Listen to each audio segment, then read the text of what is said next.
This time I'd like to invite Old Colony Planning Council down for the next segment of our presentation. And again, thank you all for listening to our delegation from Bendigo. So next we're going to bring up the delegation from Plymouth County that will be talking about resiliency and in the Old Colony Planning Council region.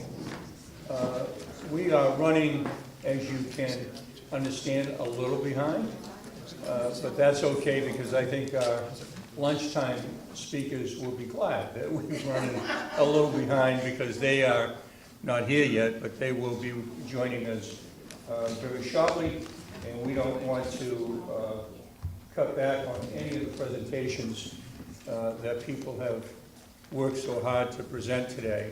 So again, leave the room, come back in at your leisure, and soon there'll be lunch, and that's the way we're going to do it. We're not going to take a break, so we can keep going, okay? Thank you very much, and let me turn it over to Jack. I guess are you going to introduce everybody? No? Okay, Jason. That is me. Jason. Thank you. Good morning, everyone. Thank you for joining us today for this important panel on sustainability and climate resilience efforts throughout our region. My name is Jason DeRozier, a Senior Planner for Housing and Public Engagement at Old Colony Planning Council, or OCPC, and I'll be your moderator for this panel discussion.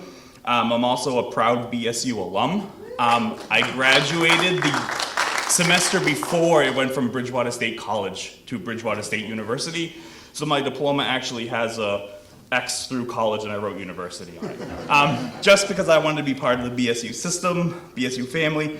I'm also a part-time faculty member here in the sociology department, so welcome to campus. Also hot off the press, and I think it's worth mentioning, Massachusetts Governor Maura Healey just released her energy affordability bill. So hopefully Deputy Climate Chief Jonathan Tragg will talk about that a little bit, and I look forward to hearing that announcement. Our panel will highlight innovative and collaborative work happening across the southeastern Massachusetts region, from energy efficiency and green infrastructure to clean transportation and water resource planning. As a panel of planners, I would like to issue a challenge to all of us to try to get ourselves back on the agenda as much as possible. Quick introduction to OCPC. OCPC is a public agency tasked with supporting 17 municipalities within the Old Colony region, plus 6 additional area agency on aging communities. Our professional planning staff gathers data, conducts research and analyses, and develops regional plans to help improve the social, economic, and environmental conditions of the region. OCPC is governed by the council, which operates much like a nonprofit board of directors. The 17 communities within our region are represented on the council by both the delegate and an alternate. Now I will quickly introduce each panelist. We have Rhiannon Dugan, who is the Senior Comprehensive Planner at OCPC. Matt Dyer, to my immediate left, is Senior Transportation Planner at OCPC. Michael Lambert, who's to my immediate left, is the Administrator for the Brockton Area Transit, or BAT system. And Lisa Sullivan is Green Communities Coordinator for Southeastern Region from the Massachusetts Department of Energy Resources. We'll have time for Q&A at the end, so please jot down your questions as we go, potentially. Oh, sorry. No, it's Jack. What was that? Jack Lally. Jack Lally, the city guy, who was not on my talking point. I'm pinch hitting, you're okay. Thank you for that. All PowerPoint and information shared today will be made available on OCPC's website, on the Plymouth County and County Donegal Sister County Program webpage. So I'd like to bring up Rhiannon first, who will be talking about water planning and sustainability.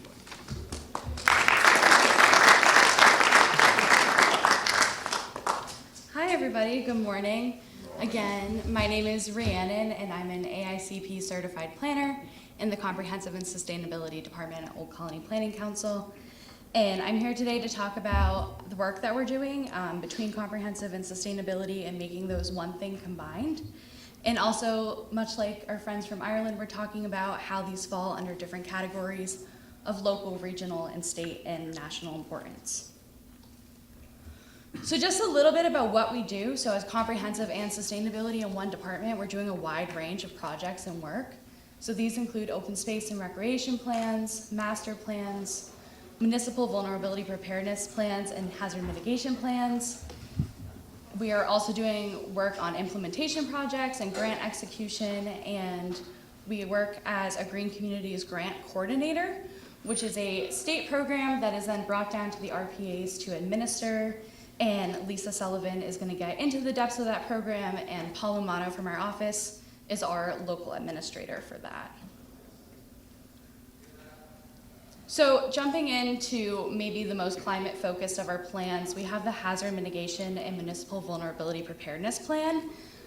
We love acronyms here, so we are full of tongue twisters with these titles, but the Hazard Mitigation Plan is something that comes from a federal level, and the Municipal Vulnerability Preparedness Plans are from the Massachusetts level. It's a Massachusetts-run program. Because there's so much overlap in these, but they unlock different grants a community can access based on what's completed. We've worked with both the Massachusetts branch of FEMA and the state's government to create a combined plan for our communities who want to do both. This has been really successful. It prevents overlapping planning efforts, reduce the cost, and also make sure that they have one document that's working cohesively to work through these potential climate concerns that they have. And one of the big aspects that come out of this is the process that we call community resilience building. So these plans are really focused on being community engagement led.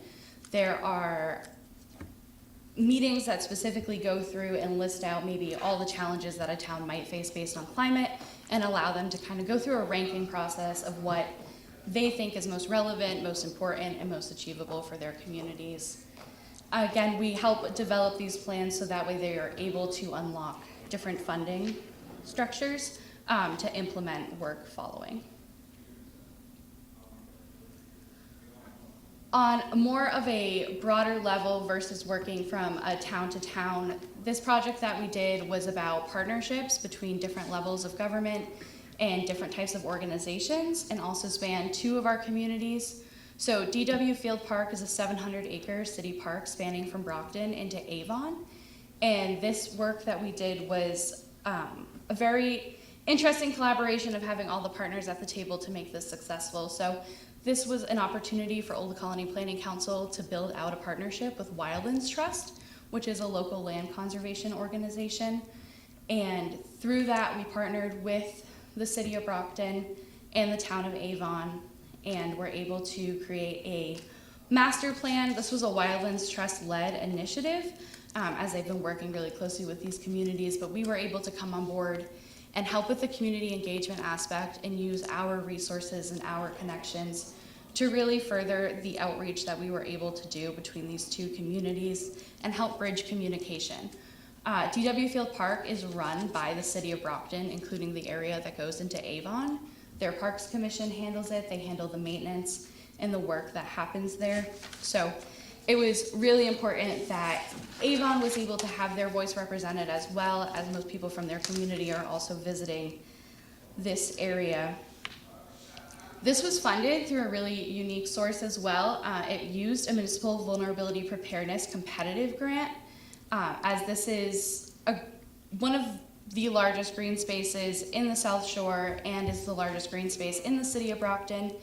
Its ability to have water retention was super important, but one of the main data points that's come up in the last 5 to 10 years is that inside DW Field Park, it can be 5 to 10 degrees cooler than the rest of the city on extreme heat days. So that was a huge takeaway in how that played into something like an MVP work. Other ways that this was funded included volunteerism. There was in-kind match that was performed. There were community members that donated their own time to participate in these events, including other organizations like Massachusetts DCR, who came out to programs to advertise their own hiking opportunities throughout the state. And private donations were a large part of both halves of the project. So this is an ongoing thing, and this was another really important piece, is that the master plan itself was a 2-year process and only covered just the center of the park. The park needs a lot of work to be restored. It has both ecological and historical importance.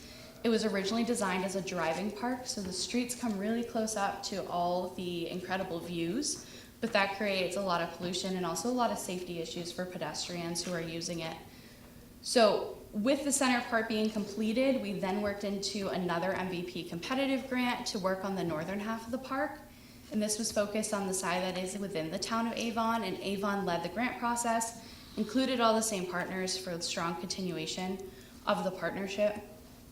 And this expanded our work, which created the DW Field Park Initiative, which is the collaboration of all the partners who work on this. It hosts its own website. We have our own business cards for it, and that can be found at dwfpi.org, but it is linked on all of our information on DW Field Park and has been super successful. Our next steps are looking into drafting out plans for the most southern part of the park, which would be the third and last part of the planning efforts. And then we have a funding committee, which is volunteer hours that all our organizations sit on. And we talk about which grants we're all leading and applications. And we've been working really hard on that since the late fall and are waiting to hear back on many different grant opportunities. We're applying at local, state, federal, and private partners.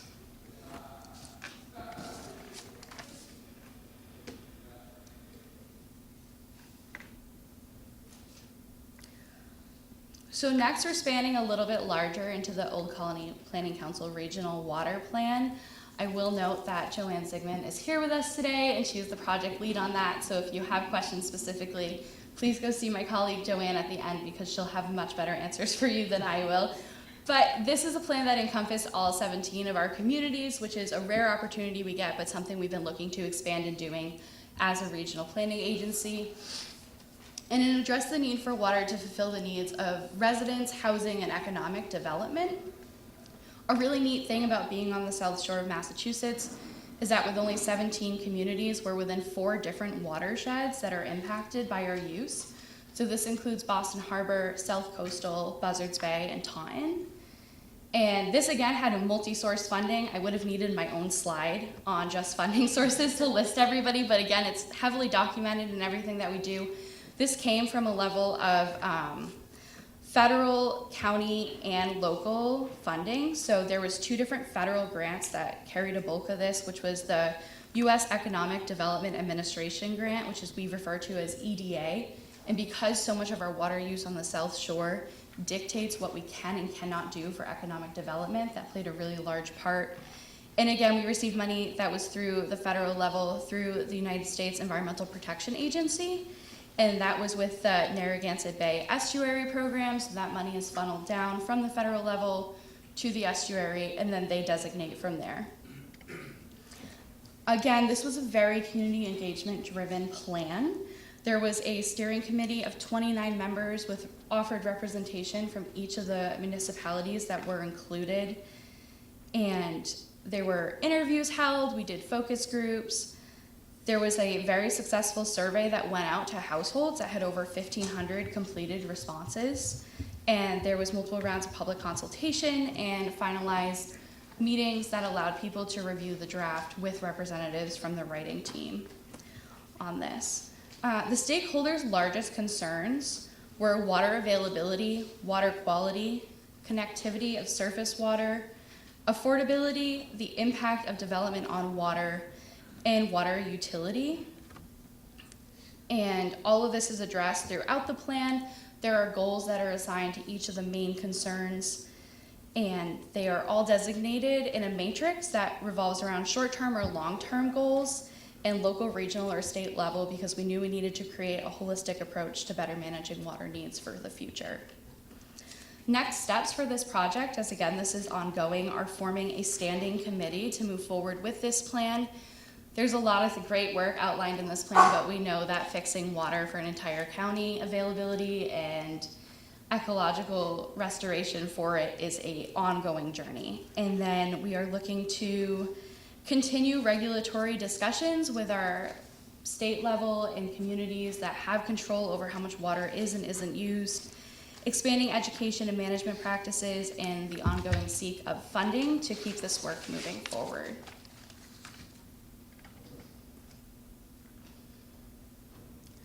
So next up, we're moving again a little bit bigger, a little bit broader in spectrum. This is the Climate Pollution Reduction Grant. So this was an EPA-driven plan. The idea for the grant was that there would be the availability for states, tribal communities, and the largest metropolitan statistical areas to get to do a climate pollution reduction plan. This started in 2022. Majority of states in the US did do a plan, including the Commonwealth of Massachusetts. Many MSAs, including 3 that are overlapping within Massachusetts, participated in this. And it required that each who participated to write 2 separate plans. So we had a preliminary climate action plan, and this was as quickly as you can get out the door a plan to start addressing the needs of climate in your area. And then that followed suit for another 1.5-year project, which was the comprehensive climate action plan that we are working on finishing up now. And this goes into those initial goals. It breaks them down a little bit further into what that might look like for each community. And it also takes time to look at the co-benefits of solving one climate solution. OCPC held a role in both the state and Boston MSA Climate Pollution Reduction Grant. At the state level, RPA directors were each given a seat, which Mary Waldron held, with the statewide initiative to share the lived experience of those on the South Shore and make sure that their voices were communicated throughout the planning process. In addition to that, OCPC served for the Boston MSA. The map of the Boston MSA is on the screen behind me. It contains 168 different cities and towns across eastern Massachusetts and southern New Hampshire, with 4.7 million residents and 7 different regional planning agencies or commissions. So this project not only allowed us to work with our sister RPAs, but it also allowed us to work with New Hampshire, which uses a different structure of localized government, and gave us a lot of insight on programs that they're running that are parallel to ours and others that are slightly different. Leaning back into that, learning from each other through these processes. So as I noted, the preliminary climate action plan is completed and available at both the state and Boston MSA level. And the comprehensive climate action plan will be available this fall and is almost done being drafted. It contains locally applicable climate pollution reduction actions across 5 sectors, which were categorized as buildings, electricity generation, transportation and mobility, waste and materials management, and agriculture and natural lands. Very similar to some of the categorizations we saw earlier today in terms of handling climate concerns. This process was both a massive data collection undertaking. There will be a greenhouse gas inventory that uses 2022 as a baseline for the Boston MSA, but it was also specifically driven with community engagement in mind. There are multiple steering committees that represent different groups of people within this plan, and all of us RPAs are meeting together regularly throughout the plan to discuss how we're handling community engagement within our region and making sure that there's transparency and equal share of representation from each community. This was also an initiative that was funded at both the federal and state level. So Massachusetts regional planning agencies were able to get money designated through REPA, which is Regional Energy Planning Assistance that the state offers. So again, using multiple funding sources from multiple levels and getting to work on different levels to successfully complete a plan that spans multiple areas. And that is it for me. Thank you all so much.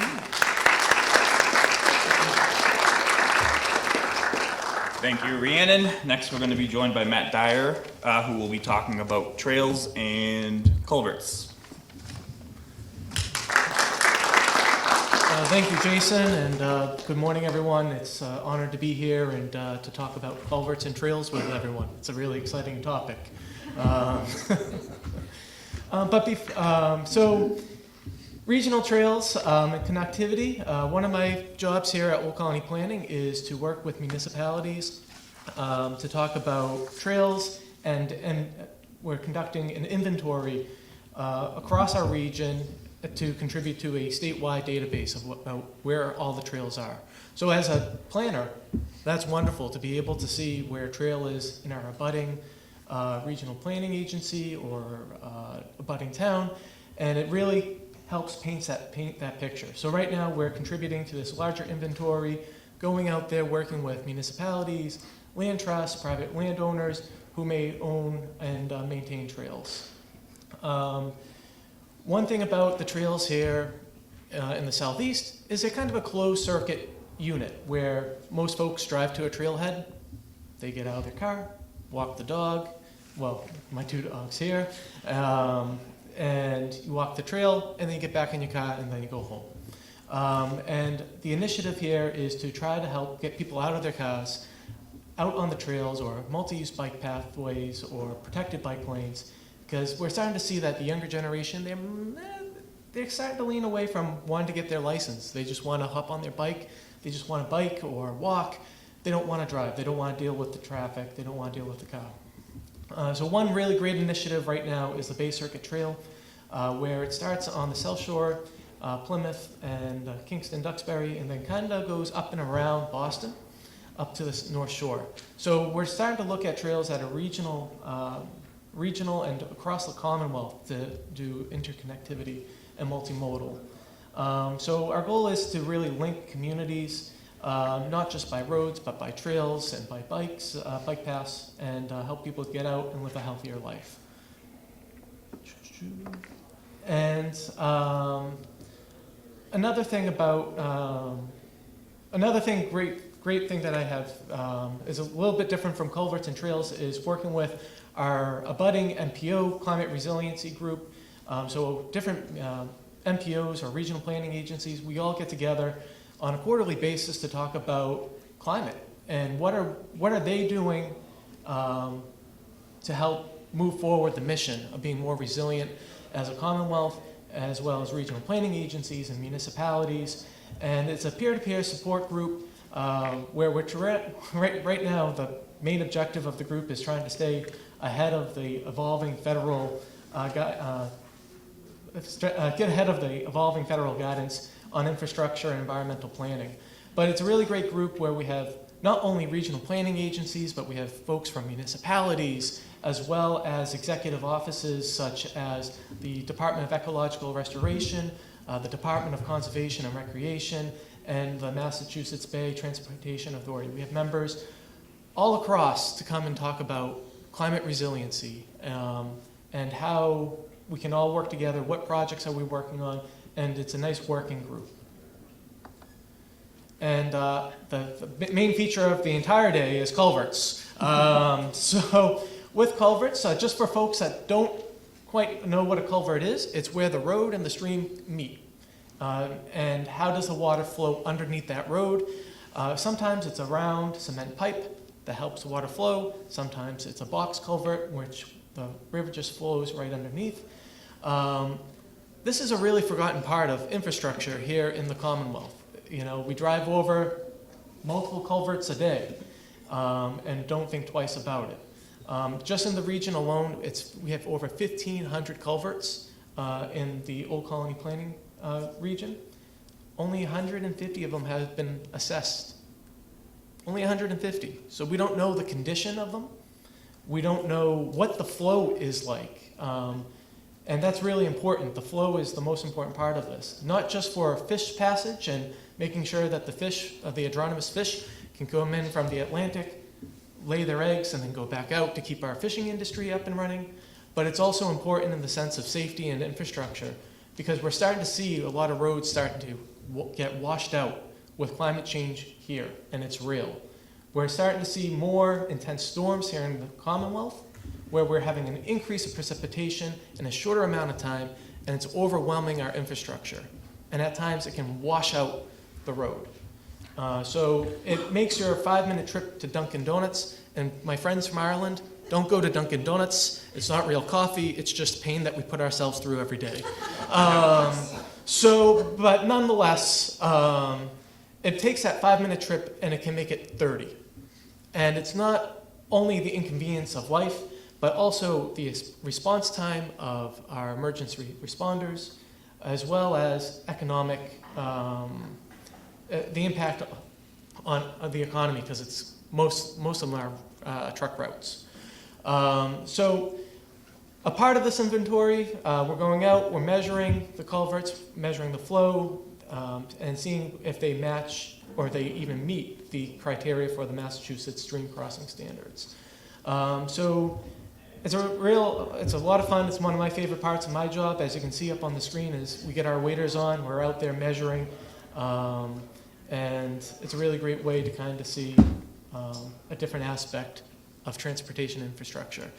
So lastly, I'll just say this. As a transportation planner, a lot of times we're focused on congestion management, we're focused on pavement conditions, we're focused on just road safety. But here at Old Colony Planning, we're really taking the lead and we're starting to be really innovative.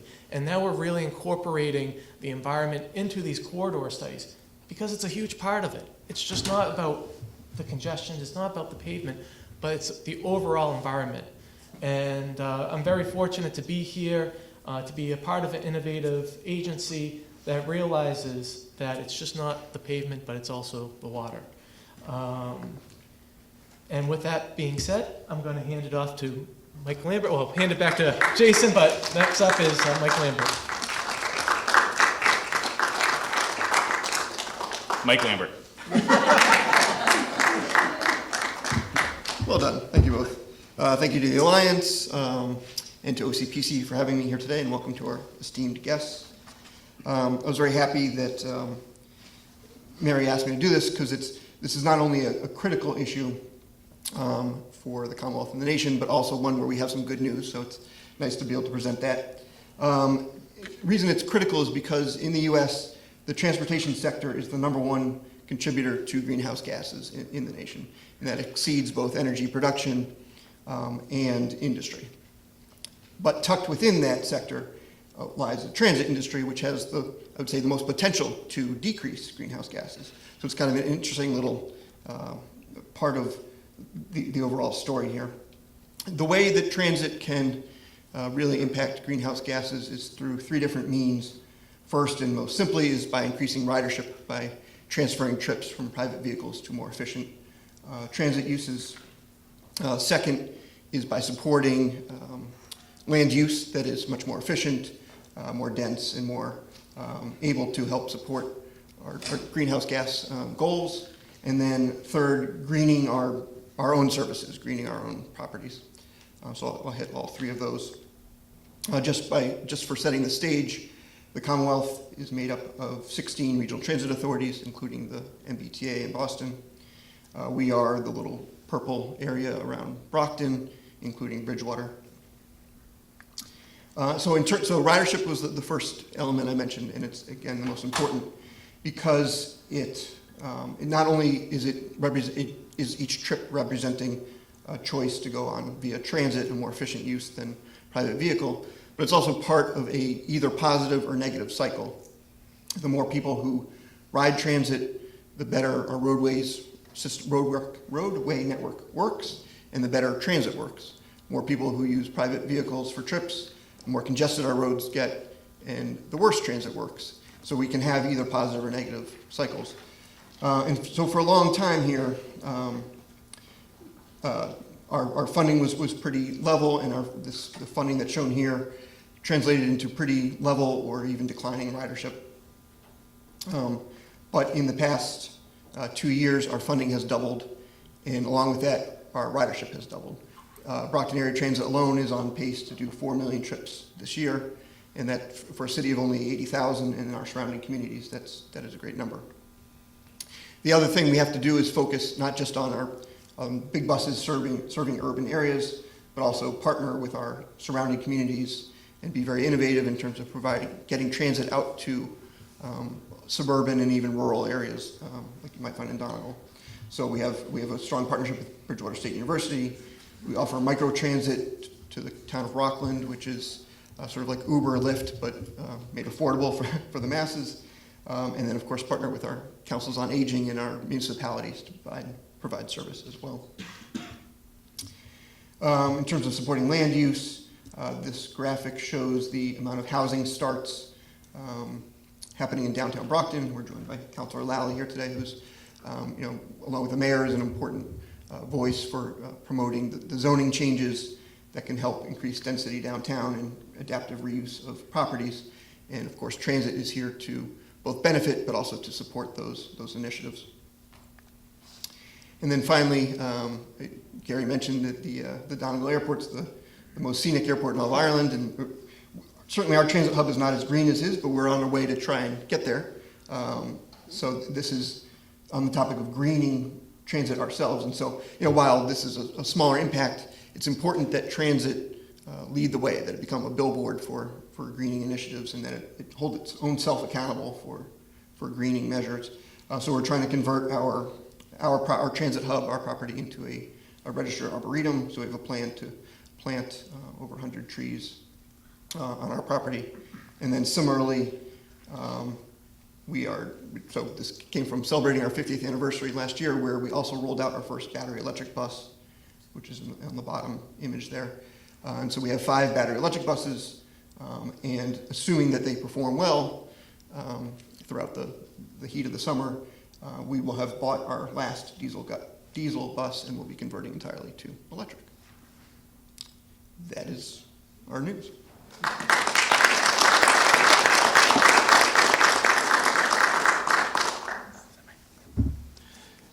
Thank you, Michael. Next, we're going to be joined by Lisa Sullivan from the Massachusetts Department of Energy Resources, who will be talking about the Green Communities Program here in the Commonwealth.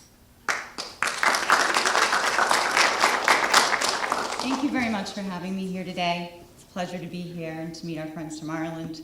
I'm also visiting Ireland in the next month, and I'm looking forward to sharing that with my children and my husband. 6 of our 8 maternal and paternal grandparents and great-grandparents are from Ireland, so it's very exciting.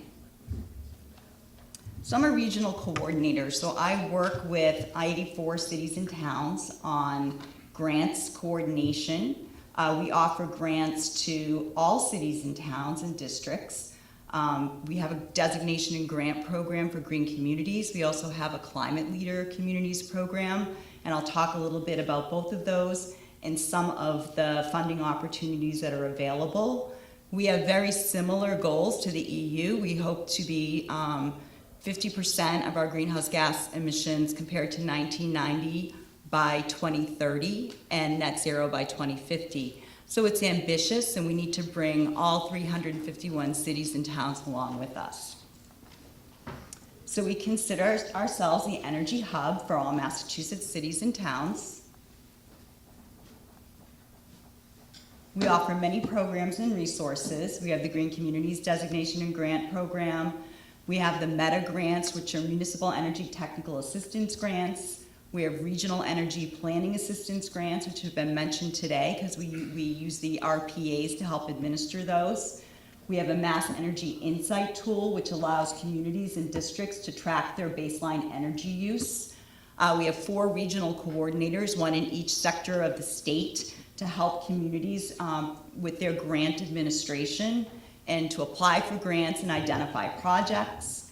We have a website filled with tools and resources, including guidance documents, and we have access to clean energy news through a newsletter that we send out monthly, and also if there's something really imperative that we want to get out. So municipal energy technical assistance grants are META grants, and they're available to all cities, towns, districts, whether you're a green community or not.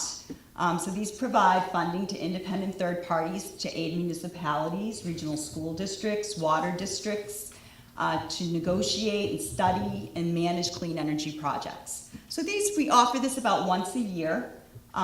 We give about up to $25,000 for these initiatives, and it helps towns kind of step out of their box and develop, maybe look at energy solutions like microgrids, see if they're feasible or practical, those kind of things. Our flagship program is the Green Communities Designation and Grant Program. It's been around since 2010. It has 5 criteria that are required to earn designation. You have to adopt as-of-right siting for renewable or alternative energy generation, R&D, or manufacturing. You have to have an expedited permitting process to get those as-of-right projects pushed through. You have to create an energy reduction plan to reduce your baseline energy use by 20% over 5 years, adopt a fuel-efficient vehicle purchase policy, and minimize life cycle costs in new construction by adopting the stretch code. So those are the 5 criteria, and that's why only municipalities can become green communities, because you have to have the ability to adopt zoning and general bylaws. And we have guidance documents which are available when you see the slideshow, you can access those. So some communities are under-resourced and they really need help to seek Green Communities designation. And so they might turn to Old Colony Planning Council or another RPA to help them put together that baseline data in Mass Energy Insight, which I talked about earlier, which is that baseline tracking tool. So they would, OCPC we would fund them to help the town, maybe come up with new zoning or a zoning map, put together that energy reduction plan with the help of an energy auditor who would look at all of the town's buildings and then write that up, and then that would be adopted by the local jurisdictions. So this is really an important part of our program. It also helps the communities, like through the RPAs, maintain eligibility after they're designated by doing an annual report so we can see what their progress is like. And also it helps them keep applying for grants. So this is our progress. We have 297 of 351 towns or green communities. We started the program in 2010, and 91% of the population lives in a green community. We have awarded $192 million in grants. We award $20 million per year.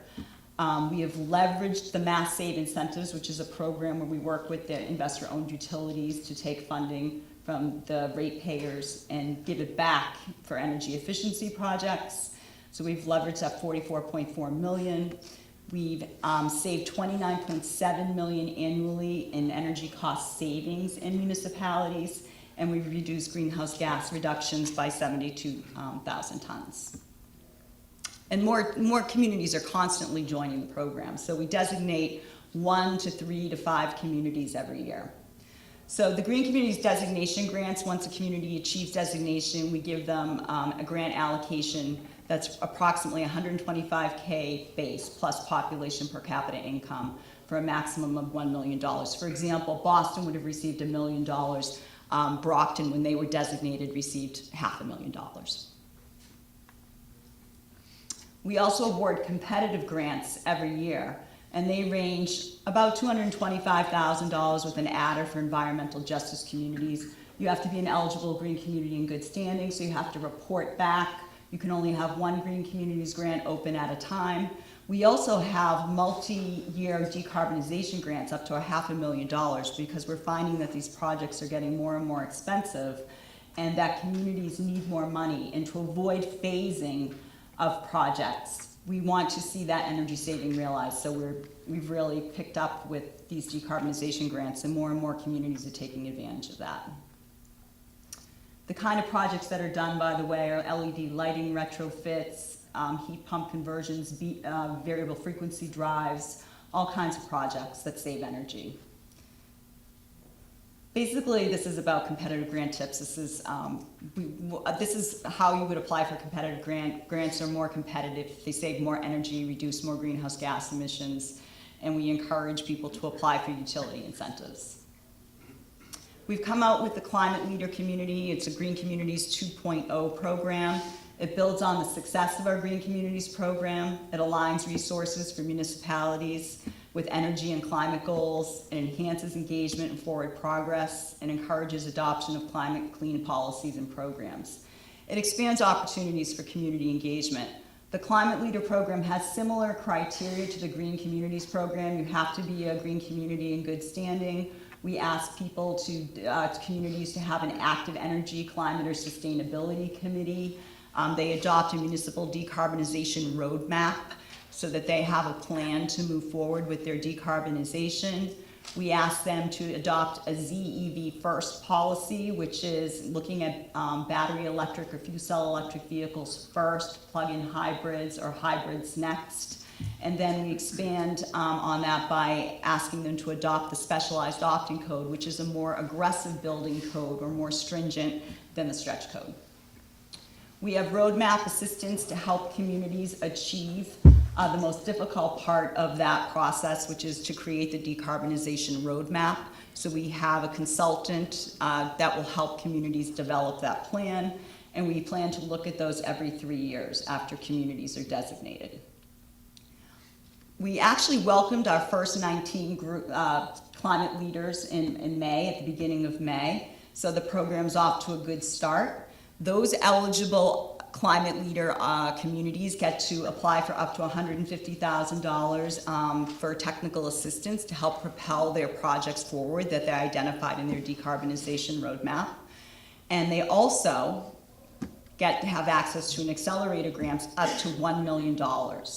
And these are to, again, excel their municipal building electrification decarbonization efforts. Unlike green communities, you can use these for solar PV on decarbonized buildings. You can use them for feasibility studies. You can do them to bridge the gap between the cost of more expensive products in your buildings, like a better HVAC system. We also have a regional school district grant that's coming soon, which also will focus on space heating and cooling, etc. That's our grant calendar, and these are the 4 regional coordinators. And that's it. Thank you very much. So before we get to a couple of questions, to close out will be Jack Lally, Ward 6 City Councilor from the City of Brockton.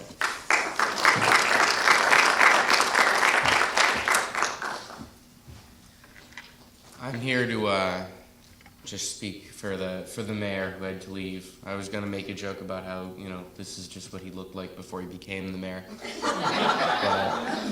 But, my name's Jack Lally. I'm the Ward 6 City Councilor, and I'm what stands between you and lunch.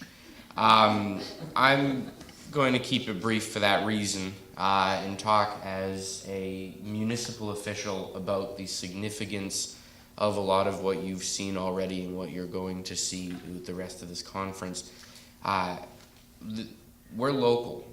We're as local as you can get, and that has a lot of benefits. You know, people can, you know, they can reach us easy. We know exactly what has to be done. We're on the ground, but we don't have the money that some other places do.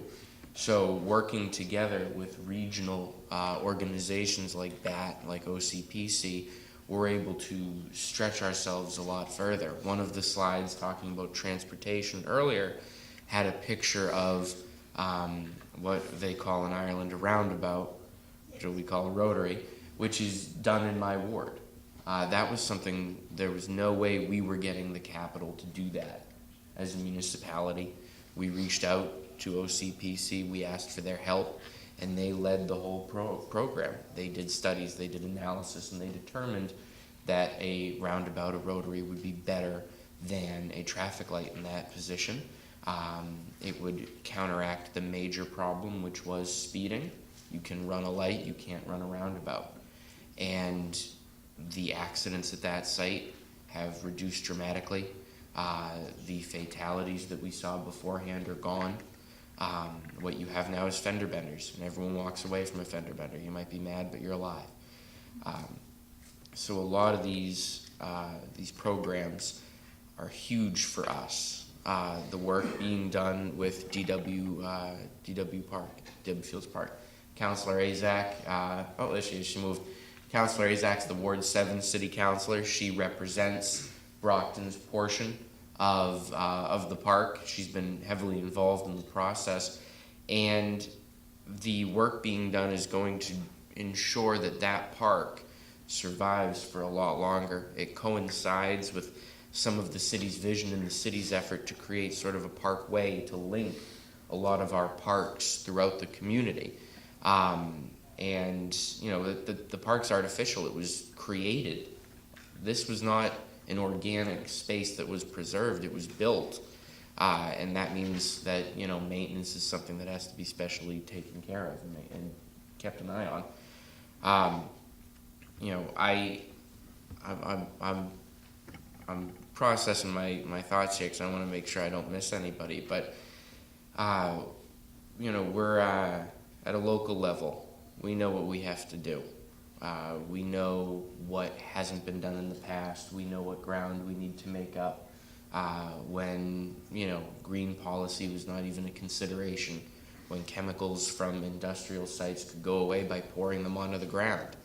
You know, quick, clean, convenient. Turns out it wasn't. we have a lot of remediation, a lot of coming back from that to do, and the city has taken steps early on, a long time ago in the past. Mary would remember from the city opening up a solar field before that was cool. A lot of effort like that, but that stuff happens because of the Commonwealth and the DOER and the grants and things provided to us. The state revolving fund, the bid list that allows us to go out for large capital projects. This stuff is only possible because of the connectivity, the regionalization, and the teamwork that represents. But I appreciate it, and I want to truncate this as much as I can to get us back on schedule and get you fed. So I'll leave it there, but I'll be around if there's anyone with any questions. Thank you. Thank you, Jack. This panel was scheduled for an hour and 15 minutes. We did it in 45. So not only are we working in the areas of sustainability, efficiency, and resilience, we're also efficient with time.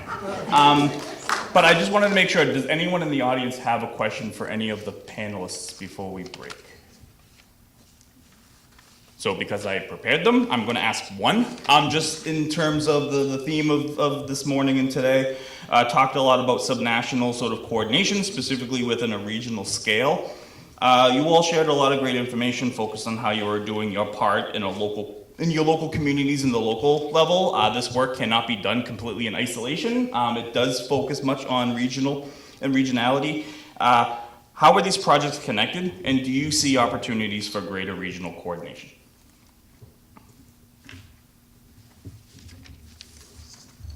There's a lot of looking this way, so Matt and I have to start. So one thing that I immediately thought of that I regretted not mentioning talking about connectivity is that since we started the GW Field Park work, that worked with us to create a bus station at the park because there was no way for people who weren't in walking distance to come in without driving and parking there.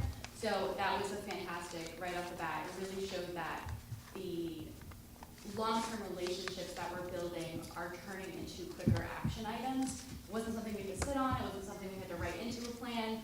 We were like, hey, wait, why isn't there a BAT station on a street that a BAT bus is already going by? And it was done very short term. And I think that's one of the important pieces that are coming out of this is that we're all working in what might look like silos on paper, but we're building these relationships behind the scene, and it's moving forward projects quicker. It's allowing us to have broader ideas on how to handle these issues. We're not looking at them as everybody's out for themselves, specifically going back to the comment that was made about Brockton and one community finding funding. As a regional planning agency, we're in connection with all the grants that the state is putting forward in the federal level. Adding Paul Amano, our senior grant specialist, to our team has been a huge success in that manner as he's been able to increase public outreach about grants that we can help write and help execute and help kind of circulate that funding. And also join partners together that maybe weren't already working together to get larger amounts of funds and get more cohesive projects on the ground. And I'll pass it to Matt. So for culverts, one approach that had happened in the past was working town by town. And that's great, but when your culvert is so inland, and you do all that great work inland to help with fish passage, and the coastal community hasn't done anything, all that great work doesn't work. So one approach that we have done now is we're doing it by a watershed approach. So we're working on one stream all the way, the headwaters all the way out. And that approach, talking about regional partnerships, you gotta work. Sometimes 2 towns, 3 towns, 4 or 5 towns for one stream. So now we're doing a watershed approach opposed to a town-by-town approach. And then also too, one thing I didn't mention in the presentation, just not to get too technical, but it's just not the Commonwealth that's doing this culvert assessment. We're a part of a collaborative called the North Atlantic Aquatic Connectivity Collaborative. So we're working with all the states in North Atlantic USA, so from Virginia all the way up to the coast of Maine, we're working on that kind of region as well. So it's really exciting stuff, and it's just not town by town. but it's stream and watershed and regional aspects of it. Maybe to my left. I would just say that a lot of our communities learn from each other. By seeing what their neighbors do, they tend to want to be more aggressive and adopt the policies that their neighbors have. So that's helped spur Green Communities designation and now Climate Leader designation. And it's also they can see that everything is possible. So I think that that's something we learn from each other and regionally. So. Yeah, I think that we're more and more realizing that, you know, what happens at one intersection or one spot, you know, affects all the way down the line. You know, you have a bad traffic problem on Main Street, it's gonna be a problem 2 streets over as people are starting to cut around it. You know, and that's, you know, part of why, you know, that's so important, traffic. But, you know, to the rivers and the streams and the culverts and all of that, nobody realized exactly how deep that runs and how interconnected it is. So as we, you know, put the pieces of that back together, we reconstruct, we have to review what municipalities, you know, governments in general have done in the past, and redo it. I've got a couple of culverts that I tell somebody that they have a culvert on their property and they go, what? What's a culvert? They don't know. So, it's a lot more intertwined, and the more we find more and more success, the more we work with that in mind. Great, guess we got this as a map to those folks. Now I believe it's lunchtime, thank you. One more time, let's give the Old Colony Planning Council panel a nice round of applause. I want to thank each and every one of you for a fantastic presentation, and in particular I want to thank Mary Waldron for putting her team together along with Megan and everybody else that's helped us with the communications and everything that's here. When you look at planning councils or regional planning agencies throughout the Commonwealth of Massachusetts, and you see the success of some regions versus other regions, it has everything to do with the expertise and the work and the development of putting together the regional plans for the communities to make sure that they're eligible for a lot of these grants, that they're working with technical assistance, with DOER, that they're connected. It is extremely important. So again, thank you all so very, very much.